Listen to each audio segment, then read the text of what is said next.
Yes. तो आज हम देखते हैं, कल हमने विस्थापन देख लिया, अब विस्थापन की एक बहन भी है जिसको हम देखेंगे, उसका नाम है दूरी, है ना। इंग्लिश में बोलते हैं इसको डिस्टेंस, ठीक है। विस्थापन की बहन है ये, है ना, दूरी, ठीक। इंग्लिश में इसको डिस्टेंस कहते हैं। दूरी क्या है? तो दूरी का मतलब क्या होता है? वस्तु द्वारा दिए गए समयांतराल में वस्तु द्वारा तय किए गए पथ की लंबाई को क्या कहते हैं? दूरी कहते हैं। वस्तु द्वारा तय किए गए पथ की लंबाई को दूरी कहते हैं, है ना। तो एक परिभाषा यहाँ पर ये हो जाएगी, या एक ही परिभाषा है, वस्तु द्वारा तय किए गए पथ की लंबाई को क्या कहते हैं? दूरी कहते हैं। लंबाई को दूरी कहते हैं, ठीक है। वस्तु द्वारा तय किए गए पथ की लंबाई को दूरी कहेंगे। मतलब जिस जिस रास्ते से आप जा रहे हो, जिस जिस रास्ते को क्या कर रहे हो आप, तय कर रहे हो, उस रास्ते की लंबाई, उस पथ की लंबाई को हम क्या कहेंगे? दूरी कहेंगे, ठीक है। तो बहुत साधारण सी परिभाषा है, वस्तु द्वारा तय किए गए पथ की लंबाई को क्या कहते हैं? दूरी कहते हैं। और यहां पर आपको क्या दिशा बताने की आवश्यकता पड़ी क्या?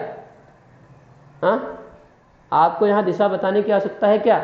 नहीं है, ठीक है। आपको यहां पर दिशा बताने की आवश्यकता नहीं है, इसलिए ये जो दूरी होगी वो कैसी राशि होगी? कैसी राशि होगी? अदिश राशि होगी, ठीक।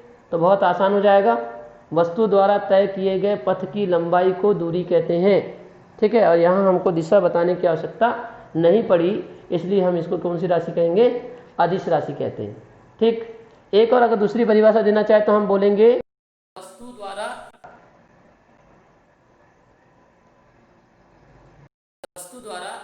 स्थिति में परिवर्तन को क्या कहते हैं? दिशा नहीं बताना है। वहां पर क्या बताया था मैंने? वहां क्या बताया था? एक निश्चित दिशा में वस्तु की स्थिति में परिवर्तन को विस्थापन कहते हैं। यहां दिशा नहीं बताना है आपको, यहां बताना है वस्तु की स्थिति में परिवर्तन को क्या कहते हैं? हम दूरी कह सकते हैं, ठीक है। इस तरह से भी कर सकते हैं, लेकिन एक ही परिभाषा हम अच्छी दे, वस्तु द्वारा तय किए गए पथ की लंबाई को दूरी कहते हैं। चूंकि दूरी है इसलिए इसका मात्रक क्या हो जाएगा? बताइए, मात्रक क्या होगा? दूरी का मात्रक क्या होता है? मीटर। अगर इसका विमीय सूत्र किसी ने पूछ लिया तो विमीय सूत्र क्या बताओगे? इसका विमीय सूत्र क्या बताओगे? m0 l t0। और राशि कैसी है? ये राशि कैसी है? अदिश राशि है ना। तो ये इस तरह से आप इसको बता सकते हैं, ठीक। अब आता है हमारे पास में विस्थापन और दूरी में, विस्थापन और दूरी में अंतर, है ना। मोस्ट इंपॉर्टेंट अंतर है, परीक्षा की दृष्टि से महत्वपूर्ण है, इसको हम देखते हैं। विस्थापन और दूरी में अंतर को देखते हैं। तो मैं यहाँ पर इस जगह पर लिख देता हूँ विस्थापन, डायग्राम में बनाते चलूँगा इस ओर, ठीक है, या इस ओर डायग्राम बनाते चलता तो ज़्यादा अच्छा होता। इसका एक इसका स्क्रीनशॉट लोगे क्या? लेने की जरूरत है? मिटा दो इसको, मिटा दो इसको क्या,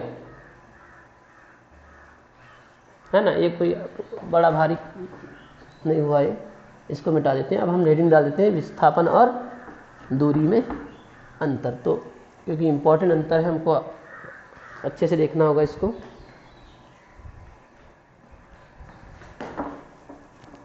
ब्लैक स्याही में थोड़ा दिक्कत है।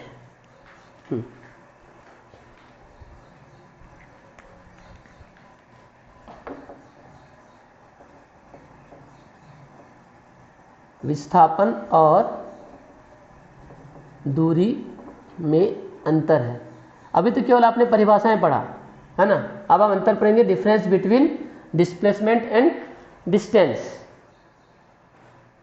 Difference between displacement and distance. तो एक तरफ हम क्या कर देते हैं? विस्थापन लिख देते हैं, है ना। एक विस्थापन,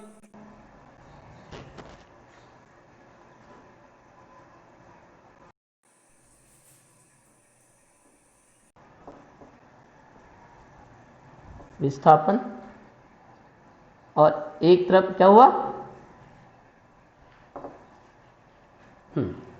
जब भी कोई आप अंतर बनाते हैं, जब भी कोई आप अंतर बनाते हैं तो पहला अंतर जो होता है वो परिभाषा होता है। ये दिमाग में बैठा लो, ठीक है। क्या होगा, पहला अंतर क्या होगा, परिभाषा। आज 19 से बच्चे कैसे जुड़े हुए हैं, कहाँ चले गए बच्चे, हाँ 2 3 4 बच्चे नहीं दिख रहे, 2 बच्चे 3 बच्चे कहाँ गए, 20 ऐसा लेट जुड़ेंगे तो हो गया फिर। चलो विस्थापन, तो पहला अंतर जो होगा, जब भी कोई अंतर निकाले आप, किसी भी प्रकार का अंतर जब भी आप ज्ञात करेंगे तो पहला अंतर जो होगा क्या होगा आपका, वो होगा परिभाषा। ठीक है, आवाज आ रही क्लियर मेरी सबको? तो पहला अंतर ये क्लियर दिख नहीं रहा है, नेटवर्क का प्रॉब्लम होगा, इधर उधर हट जाओ, थोड़ा सा हट जाओ थोड़ा। तो विस्थापन और दूरी में अंतर, पहला है आपका परिभाषा, लिख देंगे आप इसमें, क्या लिख देंगे, परिभाषा। क्या है विस्थापन की परिभाषा, क्या है, वस्तु के स्थिति निर्देशांकों के अंतर को, वस्तु के कोई भी परिभाषा लिख सकते हैं, हम यहां ये वाले लिख रहे हैं, स्थिति निर्देशांकों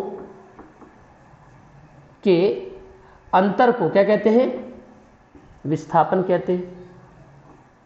ठीक है, और यहां दूरी में क्या लिखेंगे, दूरी में क्या लिखेंगे, वस्तु द्वारा तय किए गए पथ की लंबाई को क्या कहते हैं, दूरी कहते हैं। बन गया पहला अंतर। ठीक, वस्तु के स्थिति निर्देशांकों के अंतर को विस्थापन कहते हैं, वस्तु द्वारा तय किए गए पथ की लंबाई को क्या कहते हैं, दूरी कहते हैं। दूसरा अंतर, ये कैसी राशि है, ये सदिश राशि है, और ये कैसी राशि है, अदिश राशि है। तो ये दूसरा अंतर हो गया। ठीक है, तीसरा अंतर यदि हम बात करें तो जो विस्थापन होता है वो धनात्मक, ऋणात्मक और शून्य होता है, हो सकता है ना।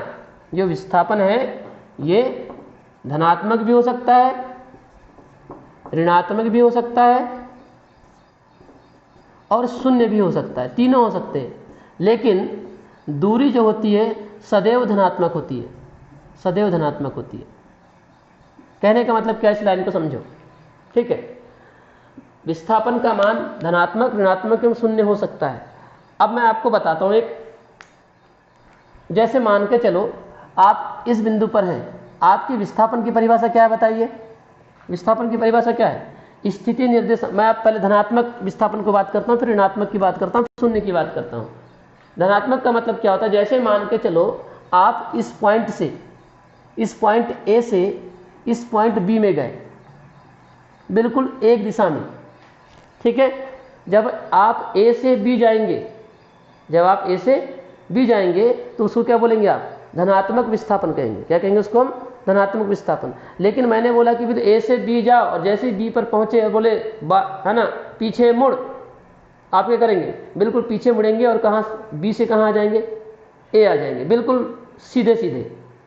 तो जब आप बी से ए आएंगे तो दिशा बदल गई, है ना। तो लेकिन आए आप उतनी दूरी पर हो, लेकिन दिशा क्या हो गई आपकी, बदल गई। तो वो विस्थापन क्या कहलाएगा आपका, ऋणात्मक विस्थापन कहलाएगा। बात समझ में आ रही है, यस और नो? ठीक, ए से बी जा रहे हो, ए से बी जा रहे हो तो यह धनात्मक विस्थापन हो गया, धनात्मक। लेकिन जैसे ही आपकी दिशा बदली, आप अब बी से कहां आ रहे हो, ए आ रहे हो, तो ये कौन सा विस्थापन कहलाएगा आपका, क्या कहलाएगा आपका, ये ऋणात्मक विस्थापन कहलाएगा। Clear that? ओके, यस और नो? अब आती बात शून्य विस्थापन की। शून्य विस्थापन का मतलब क्या होता है, मान के चलो आपकी पोजीशन ए है और आप अपने स्थान से हटे ही नहीं, यानी आपकी स्थिति में कोई परिवर्तन नहीं हुआ। ठीक है, आपकी स्थिति में कोई परिवर्तन नहीं हुआ, मतलब पहली बार भी आप बिंदु ए पर ही हो और दूसरी बार भी आप कहां पर हो, बिंदु ए पर ही हो। मान के चलो बिंदु ए पर आप 5:05 पर थे और 5:06 पर भी कहां पर हो आप, कहां पर हो आप, बिंदु ए पर ही हो। तो आपका मान के चलो पहले स्थिति थी आपकी कितनी, 5, पहले कितनी स्थिति थी आपकी स्थिति निर्देशांक कितना था आपका 5 था, और 5 सेकंड बाद या 1 मिनट बाद भी आपका स्थिति निर्देशांक कितना है 5 ही है 5 ही। तो मुझे ये बताइए क्या आपकी स्थिति में कोई परिवर्तन हुआ क्या? आपकी स्थिति में कोई परिवर्तन हुआ क्या? हुआ? नहीं हुआ। जब आपकी स्थिति में परिवर्तन नहीं हुआ, इसका मतलब आपकी प्रारंभिक स्थिति भी 5 ही है और अंतिम स्थिति भी क्या है 5 है। और आपकी डेफिनेशन क्या है? वस्तु के स्थिति निर्देशांकों के अंतर को क्या कहते हैं? विस्थापन कहते हैं। तो आपका विस्थापन कितना होगा बताइए? विस्थापन इज इक्वल टू 5 माइनस 5, अंतिम स्थिति भी 5, प्रारंभिक भी 5, 5 ऋण 5 कितना हो गया? 0 हो गया। क्लियर? ओके। तो या तो आप अपने स्थान से हटेंगे नहीं, तब भी आपका विस्थापन क्या हो जाएगा? 0 हो जाएगा। एक और एग्जांपल देता हूं। ये आपके पास में वृत्ताकार मार्ग है, आप इस बिंदु पर खड़े हैं, इस बिंदु का स्थिति निर्देशांक कितना है? 5 है। ठीक है, आप इस वृत्ताकार मार्ग में क्या कर रहे हैं? गति कर रहे हैं।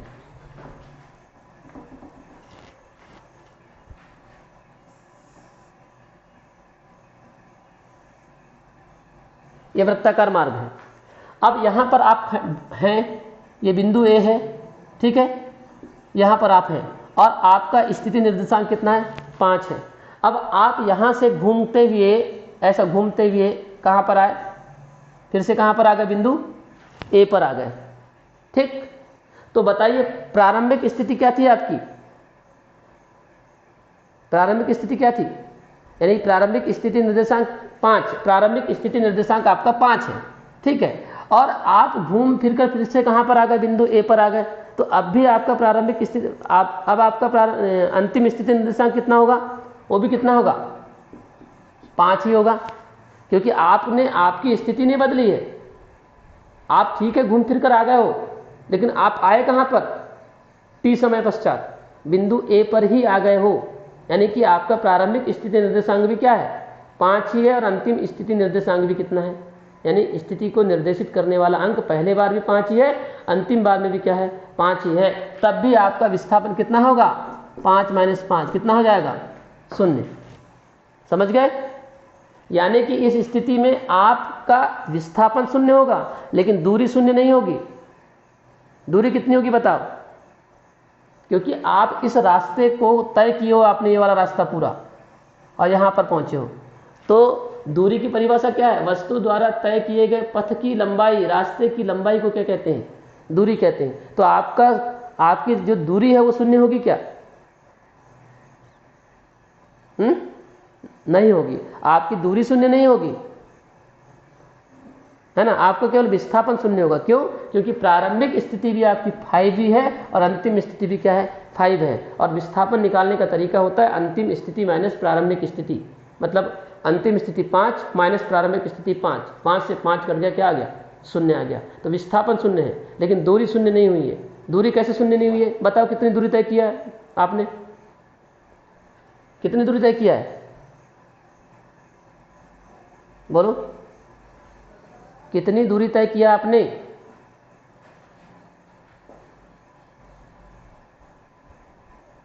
कोई नहीं बताएगा?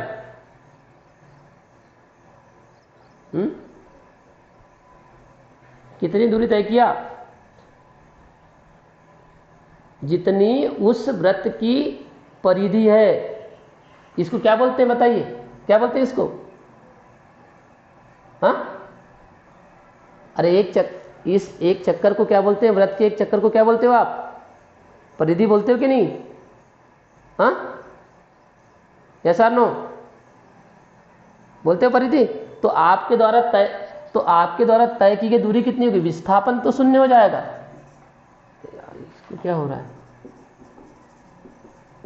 विस्थापन कितना हो जाएगा? विस्थापन तो 0 हो जाएगा। ठीक है, लेकिन चली गई दूरी किसके बराबर होगी? 2 पाई r के बराबर होगी। परिधि के क्या होगी? बराबर होगी। क्लियर? ओके, इस तरह से। तो आप देख सकते हैं आपके पास में मैंने ये तीनों बातें बता दिया, धनात्मक, ऋणात्मक और 0। यानी विस्थापन का मान धनात्मक, ऋणात्मक और 0 हो सकता है। यदि वो ए से बी की ओर जा रहा है बिल्कुल एक ही दिशा में तो धनात्मक विस्थापन, बी से यदि वो लौट रहा है बिल्कुल उसी दिशा में, बिल्कुल विपरीत दिशा में, तो वो ऋणात्मक विस्थापन। और जब आपके स्थिति निर्देशांकों में कोई परिवर्तन नहीं हो रहा है ना, तो या तो आप अपने स्थान से हटे नहीं हो तो भी ऐसा हो सकता है, या घूम फिर कर आप उसी बिंदु पर आ गए हो तो भी आपका विस्थापन कितना हो जाएगा, शून्य हो जाएगा। क्लियर हो गई बात? यस और नो? ठीक। अब आती बात दूरी। दूरी सदैव धनात्मक होती है।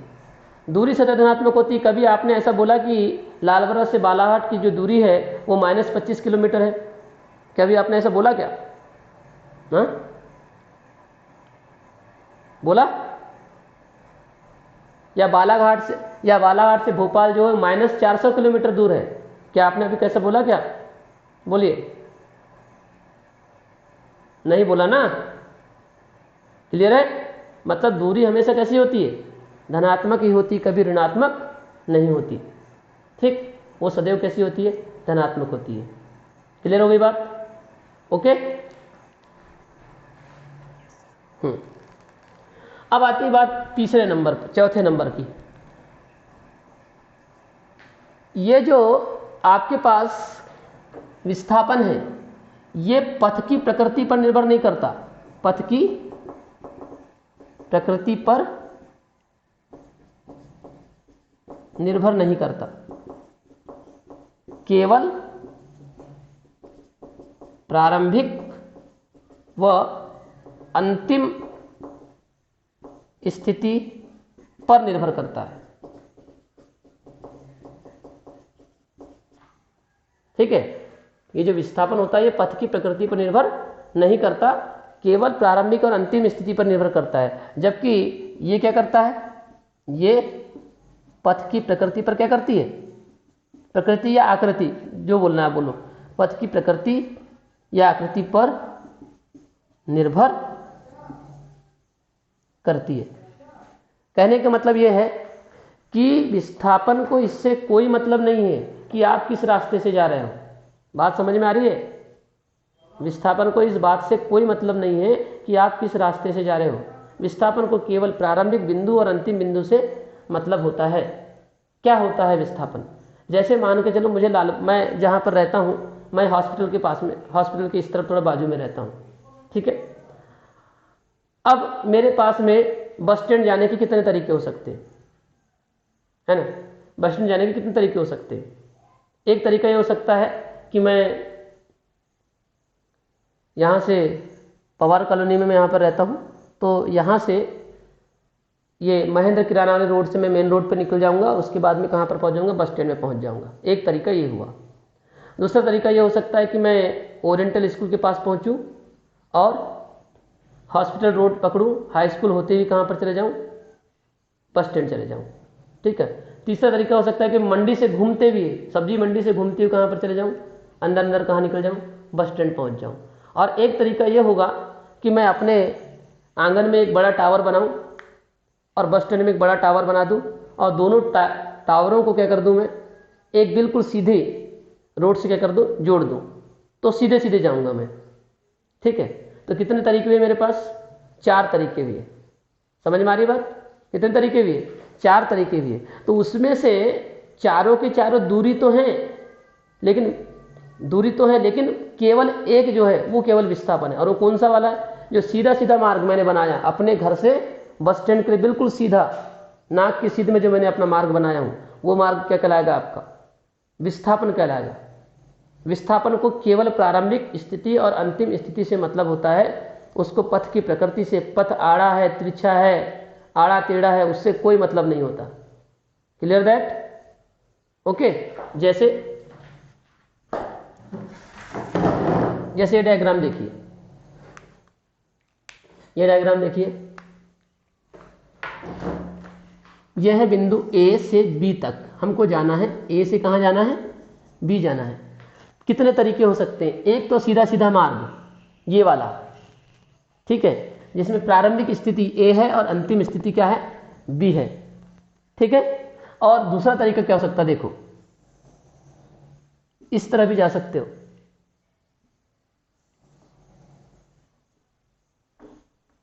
इस तरह से पहुंच गए, ये दूसरा तरीका हुआ। तीसरा तरीका, इस तरह से पहुंच गए। तो बताइए कितने मार्ग हैं? हर पथ की आकृति अलग अलग है कि नहीं? ये पथ अलग है, ये पथ बिल्कुल सीधा है, ये पथ ऐसा वृत्ताकार है, ये पथ ऐसा है, और ये पथ ऐसा बार बार मुड़ते हुए क्या कर रहे हो आप, जा रहे हो। तो आपके पास में कितने रास्ते हैं? कितने रास्ते हैं? 4 रास्ते हैं, है ना। तो 4 रास्ते हैं, उसमें पथ की प्रकृति कैसी कैसी है? अलग अलग है। पथ की आकृति कैसी है? अलग अलग है। तो हमने यही तो लिखे, ये पथ की प्रकृति पर निर्भर करता है।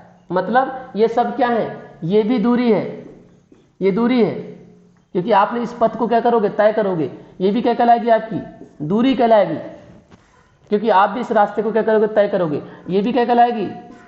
दूरी कहलाएगी। और ये जो है ये दूरी भी कहलाएगी और विस्थापन भी। क्यों? क्योंकि आप सीधे सीधे रास्ते से भी जा सकते हो सकता है कि आपके पास में बस स्टैंड जाने के लिए केवल सीधा ही रास्ता हो, कोई आड़ा तिरछा रास्ता ही ना हो। क्लियर हो रही बात? तो रास्ता सीधा भी हो सकता है कि नहीं? तो ये चारों की चारों क्या हैं? ये चारों की चारों दूरी हैं। ये भी दूरी है, ये भी दूरी है, ये भी दूरी है, ये भी दूरी है। लेकिन विस्थापन कौन सा है केवल उसमें बताइए? विस्थापन कौन सा है? बोलो।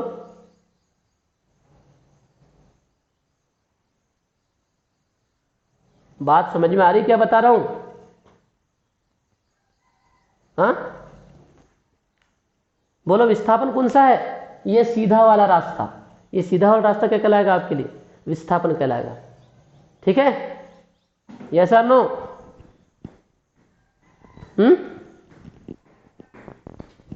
क्लियर हो रही कि नहीं बात? दिमाग में जा रहा है कुछ?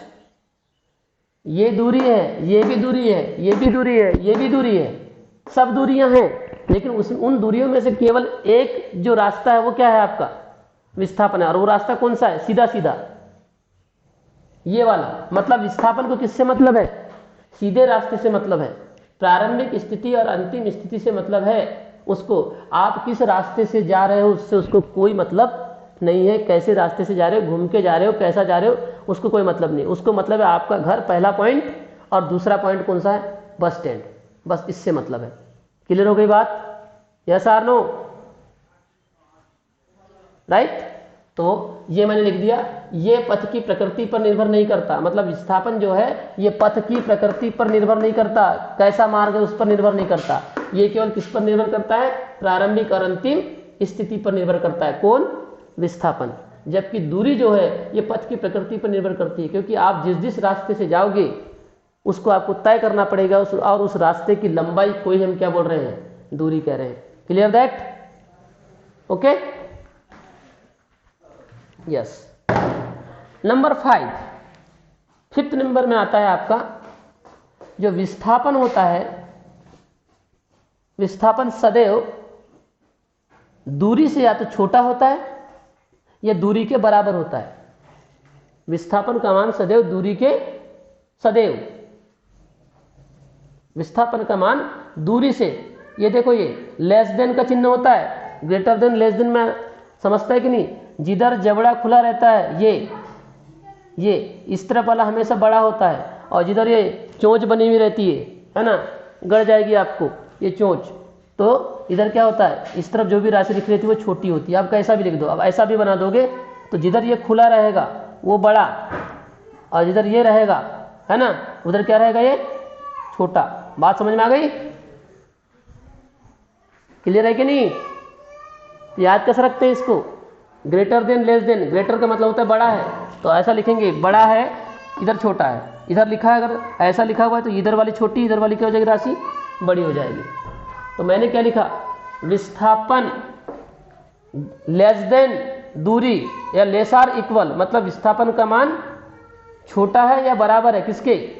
दूरी के। ठीक। और इसमें क्या लिखूंगा? इसमें क्या लिखूंगा?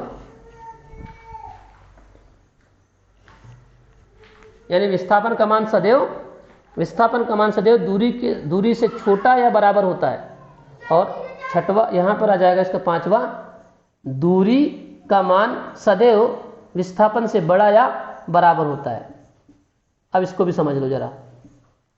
मुझे ये बताइए, ये जो सब लिखा हुआ है, दूरी दूरी, ये दूरी है, ये दूरी है, ये भी दूरी है और ये भी दूरी है। मुझे ये बताइए कि ये जो 1 2 3 और 4 नाम देता हूं, इस पहले वाले रास्ते को 1 नाम दिया, दूसरे को 2, तीसरे को 3, चौथे को 4 नाम दिया। मुझे ये बताइए कि इसमें से कौन सी नंबर की जो दूरी है वो विस्थापन से बड़ी है। मतलब विस्थापन जो कौन सी दूरियों से छोटा है, बताओ। जो विस्थापन है ये कौन सी दूरियों से छोटा है, बोलो। 2, 3 और 4 से। बिल्कुल स्पष्ट समझ में आ रहा है कि ये जो दूरी होगी, सीधी सीधी दूरी, वो इस 2 नंबर की दूरी से भी छोटी होगी, 3 नंबर से भी छोटी होगी और 4 नंबर से भी छोटी होगी। तो बात समझ में आ गई कि विस्थापन का मान दूरी से क्या होता है, छोटा होता है। अब बात करते हैं किस पर, बराबर होता है पर। तो बराबर कौन सी वाली बताओ, बराबर कौन सी है, 1 नंबर वाली, है ना। बहुत आसानी से समझ में आ रहा है कौन से नंबर वाली बराबर है। 1 नंबर वाली जो दूरी है वो किसके बराबर है, विस्थापन के बराबर है। तो बहुत आसानी से आपको समझ में आ गया होगा कि विस्थापन का मान जो होता है वो दूरी से छोटा या बराबर होता है सदैव। और आपको दिख भी रहा है, यह है विस्थापन, ये बिल्कुल सबसे कम दूरी आपने तय किया है, ये विस्थापन है। और इस विस्थापन का मान इस दूरी से, इस दूरी से, इस दूरी से क्या है, छोटा है। और इस दूरी से क्या है, इस दूरी के कैसा है, बराबर है। क्लियर हो गई बात, यस, ओके। और अब इस पे आइए। दूरी का मान बड़ा होता है, दूरी का मान सदैव विस्थापन से बड़ा या बराबर होता है। सदैव दूरी का मान विस्थापन से बड़ा या बराबर होता है। बड़ा कौन सा है बताओ, विस्थापन, दूरी क्या है, इस विस्थापन से कौन कौन सी दूरी बड़ी है,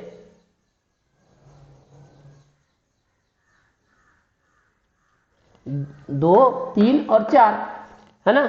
ये दूरियां क्या है, विस्थापन से क्या है, बड़ी है। तो बड़ा वाला तो काम हो गया। अब बराबर कौन सी है, विस्थापन के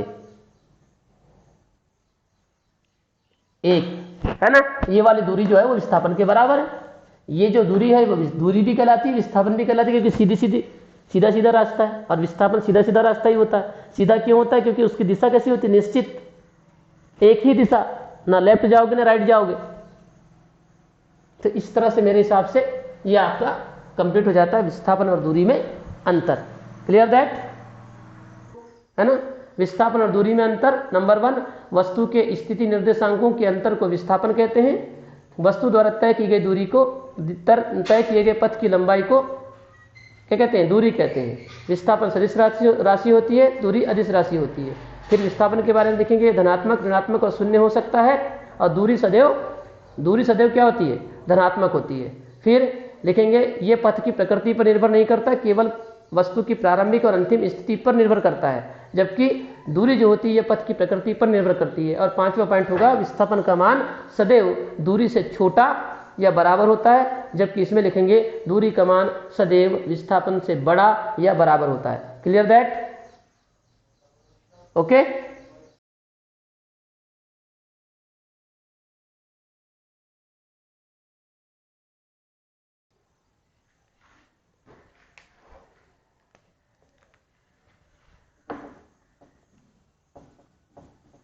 वेग, इसको पढ़ते हैं वेलोसिटी।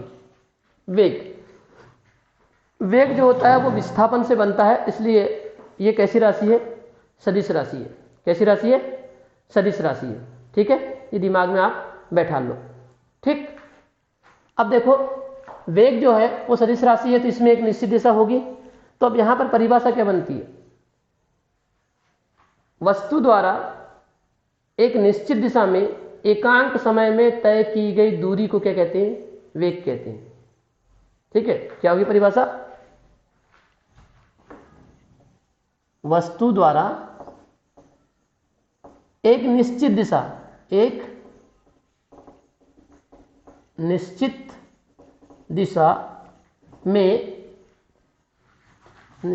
में कितने समय में, एकांक समय में तय की गई दूरी को क्या कहते हैं? हम वेग कहते हैं। एक परिभाषा ये है। दूसरी परिभाषा होती है दिए गए समयांतराल में वस्तु के विस्थापन की दर को क्या कहते हैं? वेग कहते हैं। ठीक।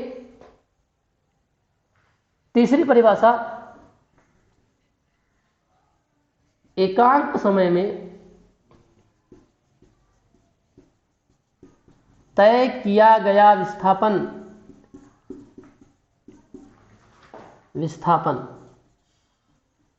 क्या कहलाता है? वेग कहलाता है। कितनी परिभाषा हो गई? कितनी हो गई? मूल बात समझना है हमको कि वेग का मतलब क्या है। पहला मैंने बताया हूं, वस्तु द्वारा एक निश्चित दिशा में एकांक समय में तय की गई दूरी को क्या कहते हैं? वेग कहते हैं। इसका मतलब यह हुआ कि अगर मैंने यहां दूरी शब्द का उपयोग कर दिया हूं और यहां दिशा बता दिया हूं, तो ये जो दिशा के साथ में जो दूरी होगी वो क्या बन जाएगी? बताओ, क्या बन जाएगी? वो क्या बनेगी? विस्थापन। कल भी बताया था मैंने आपको, इसके पहले चर्चा कर चुके हैं। दूरी के साथ यदि आपको दिशा बता रहे हो तो वो दूरी क्या कहलाएगी? विस्थापन कहलाएगी। माइक बंद कर दो बेटा, किसका आजू बाजू की जो आवाज आ रही है वो ना आए, ताकि आपको और अच्छे समझ में आए। ठीक, तो क्लियर हो गई बात। तो पहली परिभाषा मैंने क्या लिखा? वस्तु द्वारा एक निश्चित दिशा में एकांक समय में तय की गई दूरी को क्या कहते हैं? वेग कहते हैं। मैंने दूरी के साथ दिशा बताया हूं, इसका मतलब यह है कि वो क्या बन चुकी है? विस्थापन। ठीक है। दूसरा है, दिए गए समय अंतराल में वस्तु के विस्थापन की दर को वेग कहते हैं। अब ये परिभाषा को थोड़ा समझ लो, है ना। एक्चुअल में सूत्र होता है वेग इज इक्वल टू होता है विस्थापन बटे समय अंतराल। क्या होता है? विस्थापन बटे समय अंतराल। ये सूत्र होता है वेग का। यानी कि v इज इक्वल टू विस्थापन हो गया x अपॉन t। ये होता है फार्मूला। वेलोसिटी वेग को v से, स्मॉल v से प्रदर्शित करते हैं। v पूछ वाला v बनाएंगे आप, समझ गए? बिना पूछ वाला नहीं, समझ गए? तो जो दूसरी परिभाषा है वो इसकी इस सूत्र से निकलती है। समझ आए बात? इसी सूत्र से निकलती है, विस्थापन की दर को। तो दर, अब इस जो दर शब्द है इसका मतलब समझ लो। इस दर शब्द का मतलब होता है बटे में समय का आना। क्लियर हो गई बात? दर, जब भी दर आएगा इसका मतलब आप समझ लेंगे कि बटे में क्या होगा? क्या होगा बटे में? बटे में क्या होगा? समय होगा। दर आया मतलब बटे में समय, ये दिमाग में बैठा लो। क्लियर? यस। तो ये लिखा हूं मैंने, दिए गए समयांतराल में वस्तु के विस्थापन की दर को क्या कहते हैं? विस्थापन की दर को वेग कहते हैं। मतलब विस्थापन के बटे में क्या आएगा? दर। दर मतलब क्या आएगा? समय आ जाएगा। क्लियर? दूसरी परिभाषा। तीसरी परिभाषा मैंने बोला, एकांक समय में तय किए गए विस्थापन को क्या कहते हैं? वेग कहते हैं। अब मैंने डायरेक्ट विस्थापन शब्द का नाम ले लिया हूं। और कितने समय में? कितने समय में? समयांतराल का मान कितना कर दिया? 1 कर दिया। जब मैं समयांतराल का मान 1 कर दूंगा तो क्या आएगा? बताओ क्या आएगा? वेग किसके बराबर हो जाएगा? बताइए। किसके? विस्थापन के। क्यों? क्योंकि नीचे में तो कितना आ गया है? कितना आ गया? 1 आ गया। ओके, ठीक। तो जब नीचे में 1 आ गया है तो ये नीचे की राशि 1 हो गई, तो क्या होगा? वेग बराबर विस्थापन बटे 1, मतलब वेग बराबर विस्थापन। तो ये तीसरी परिभाषा हो गई। एकांक समय में तय किया गया विस्थापन क्या कहलाता है? वेग कहलाता है ना।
ठीक, अब इसका मात्रक देखें। तो ये हो गया, मान के लो t समय में वस्तु का विस्थापन x है, तो वेग v इज इक्वल टू हो जाएगा x/t। मात्रक क्या होगा? विस्थापन का मात्रक क्या होता है? मीटर। विस्थापन मतलब एक प्रकार की दूरी है ना, तो विस्थापन का मात्रक मीटर और समय का मात्रक क्या हो गया? सेकंड। तो मीटर प्रति सेकंड या मीटर सेकंड इनवर्स। और ये किसको नहीं मालूम है बताओ? किसको नहीं मालूम है? मालूम है सबको? यस और नो? अरे मालूम है क्या नहीं? वेग का मात्रक मीटर प्रति सेकंड होता है, किसको नहीं मालूम है? नहीं मालूम है तो कूदो कहीं जाके, सब जगह पानी है अभी। विमीय सूत्र क्या होता है? LT-1 है ना, या m लगा दो यहां सामने में, m0 LT-1। और राशि कैसी होगी?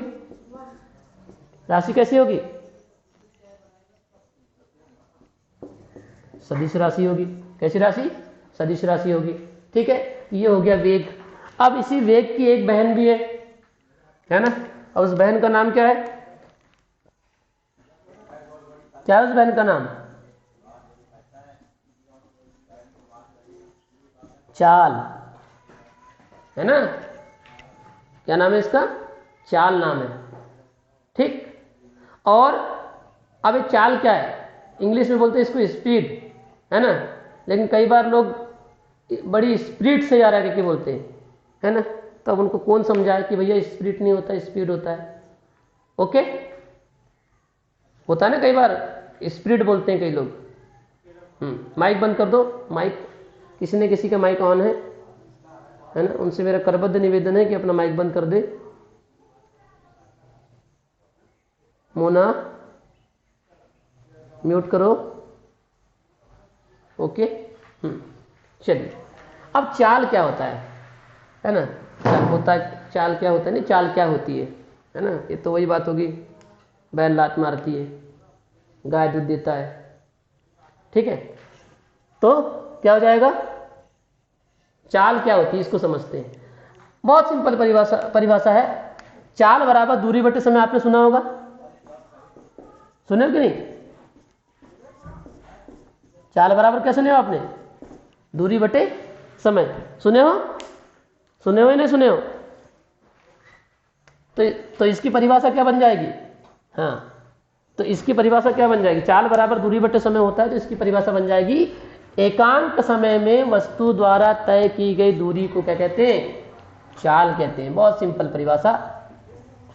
एकांक समय में वस्तु द्वारा तय की गई दूरी को क्या कहते हैं? चाल कहते हैं। ठीक है, वस्तु द्वारा या एकांक समय में वस्तु द्वारा तय की गई दूरी को क्या कहते हैं? चाल कहते हैं। या और एक बार परिभाषा देना है तो दे सकते हैं, एकांक समय में वस्तु की स्थिति में परिवर्तन की दर को भी क्या कहते हैं? चाल कहते हैं। दोनों का मतलब वही है ना। एकांक समय में वस्तु की स्थिति में परिवर्तन को क्या कहते हैं? चाल कहते हैं। तो दूरी क्या होती थी? दूरी क्या है? वस्तु की स्थिति में परिवर्तन ही तो है। दूरी क्या है बताओ? दूरी किसको बोलते हैं? आप बिंदु ए पर थे, बिंदु बी पर चले गए, आपकी स्थिति में क्या हुआ? परिवर्तन हुआ। कितने समय में? एकांक समय में हुआ, तो उसको भी क्या कहेंगे? हम चाल कहेंगे। तो चाल की परिभाषा क्या हो जाएगी? अब चाल का सूत्र क्या हो जाएगा? चाल बराबर दूरी बटे समय। यह है आपके पास में। ठीक, स्पीड लिखते हैं इसलिए एस, दूरी को लिखते हैं डी और समय को लिखते हैं टी। तो एस बराबर क्या आ जाएगा? d/t आ जाएगा। क्लियर? ओके, परिभाषा क्या बनी देखो। किसको एकांक करना है आपको? किसको एकांक करना है? समय को एकांक। परिभाषा क्या है? एकांक समय में वस्तु द्वारा तय की गई दूरी को चाल कहते हैं। जब मैं समय को एकांक कर दूंगा तो बताइए चाल बराबर कितना आ जाएगा? आएगा कि नहीं? जब नीचे की राशि 1 हो गई तो बताइए यह चाल बराबर किसके हो जाएगा? दूरी के। क्लियर? ओके।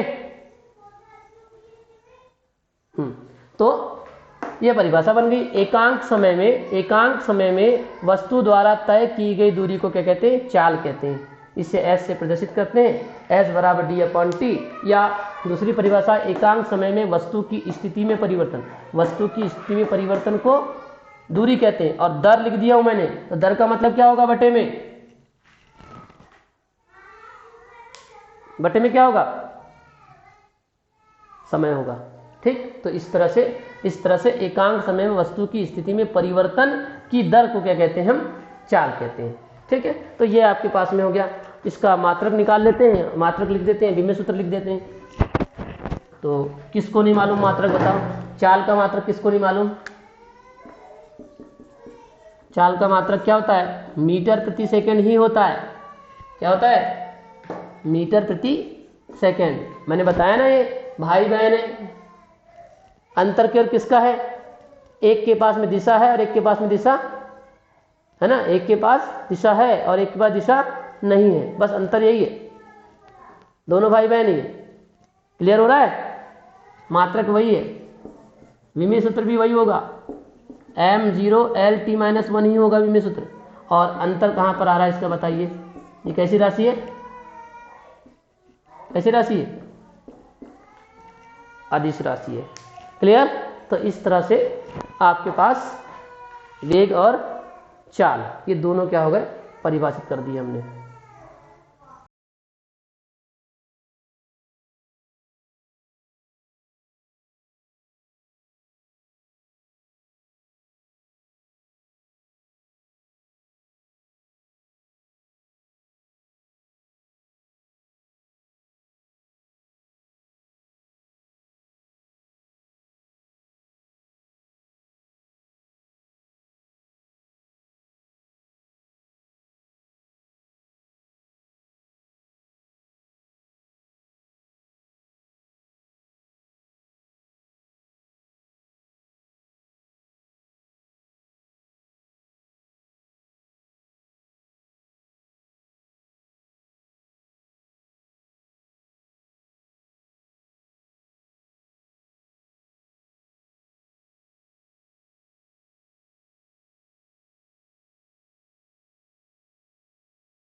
ये हमने रख दिया एक तरफ वेग और एक तरफ रख दिया चाल। और मैंने आपको इसके पहले भी बताया था कि जब भी हम अंतर निकालेंगे तो अंतर निकालने के लिए क्या करते हैं? पहला अंतर कहाँ से मिलता है हमको? पहला अंतर हमको मिलता है कहाँ से? परिभाषा से मिलता है। तो बिल्कुल, हाँ, वेरी गुड, सीख गया मतलब। तो पहला अंतर क्या होगा? आप परिभाषा से निकाल लीजिए, है ना, कि एकांक समय में तय किया गया विस्थापन, एकांक समय में तय किया गया विस्थापन क्या कहलाता है? वेग कहलाता है। या दूसरी भी परिभाषा दे सकते हो, तीनों में से कोई भी दे सकते हो, कोई दिक्कत नहीं है। या एकांक समय में एक निश्चित दिशा में वस्तु द्वारा तय की गई दूरी को वेग कहते हैं, जैसा भी आप बोले। और इसमें क्या बोलेंगे बताइए? एकांक समय में तय की गई दूरी को क्या कहते हैं? चाल कहते हैं। कोई दिक्कत? बहुत आसानी से। एकांक समय में तय किया गया विस्थापन वेग कहलाता है, एकांक समय में तय की गई दूरी चाल कहलाती है। या इसमें एक परिभाषा और दे सकते थे आप, कौन सी वाली? विस्थापन की दर को क्या कहते हैं? वेग कहते हैं। तीसरी जो परिभाषा बन दिया था, कौन सी? विस्थापन की दर को वेग कहते हैं, जो आपको अच्छा लगे। दूसरा, ये कैसी राशि है बताओ? कैसी राशि है? सदिश राशि है। और ये कैसी राशि है बताइए? कैसी राशि है? अदिश राशि है। ठीक, दूसरा अंतर हो गया। तीसरा अंतर, विस्थापन का मान धनात्मक, ऋणात्मक व शून्य हो सकता है, हो सकता है। ठीक है, जबकि चाल क्या होती है? सदैव धनात्मक, सदैव धनात्मक होती है। ठीक है, चाल कैसी होती है? सदैव धनात्मक होती है। धनात्मक और ऋणात्मक और शून्य कैसे? वही विस्थापन के तरीके से, अगर ए से बी गए किसी वेग से तो वो धनात्मक वेग, बी से ए आए तो दिशा बदल गई, ऋणात्मक वेग। और शून्य क्या? आप अपनी जगह से गए ही नहीं कहीं, है ना, तो क्या कहलाएगा? शून्य वेग कहलाएगा। चाल सदैव धनात्मक होती है। चाल सदैव धनात्मक कैसे?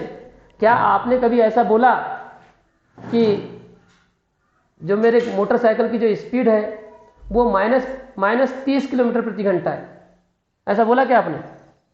बोलते हो? या किसी आपने कभी ऐसा क्वेश्चन सुना कि एक कार माइनस 40 किलोमीटर प्रति घंटे की रफ्तार से जा रही है या गति कर रही है? ऐसा सुने क्या आपने? हाँ, अरे सुने हो क्या? सुने हो लगता है, कोई जवाब नहीं दे रहे, मतलब सुने हो तुमने? कौन से देश के वासी हो? हैं? सुने हो क्या? हैं? नहीं सुने ना? कभी किसी कार की चाल के सामने माइनस लिखा देखे क्या तुमने? कि कार की चाल माइनस 40 किलोमीटर प्रति घंटा या माइनस 80 किलोमीटर प्रति घंटा, देखे क्या ऐसा कभी? नहीं ना? हाँ, इसका मतलब चाल कैसी होती है? सदैव धनात्मक होती है। और अंतिम लाइन हम लिख देते हैं इसमें, हालांकि ये नहीं है लेकिन फिर भी लिख देते हैं कि वेग हमको बताता है कि वस्तु कितनी गति जो है कितनी तेज है तथा किस दिशा में है। यानी वेग हमको बताता है कि वस्तु की गति कितनी तेज है और किस दिशा में है ना?